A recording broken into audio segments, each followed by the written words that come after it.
Now, an Emeritus Newsbrief. I'm Lynn, Huston. Government and financial leaders trying to find the right tools for damage control for another loss on Wall Street. The Dow was down 449 points, the Nasdaq down 109 points. Morgan Stanley and Wachovia are talking possible merger, and Washington Mutual is being considered for purchase by Citigroup and Wells Fargo.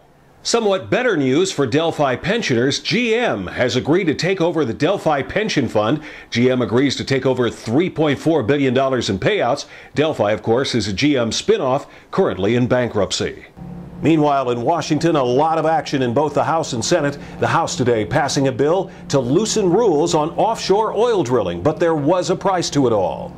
It forces oil companies to pay more taxes, and utility companies are forced to generate more power by the year 2020 from alternative sources.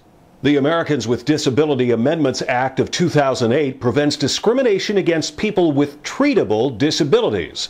It now goes to the Senate. The House also passed the Justice for Victims of Torture and Terrorism Act. It charges the Iraqi government $255 million for torturing U.S. service personnel in the 1991 Gulf War. That bill now goes to the Senate. Emeritus News, daily updates on issues and public policy. That's an Emeritus News Brief. I'm Lynn, Huston.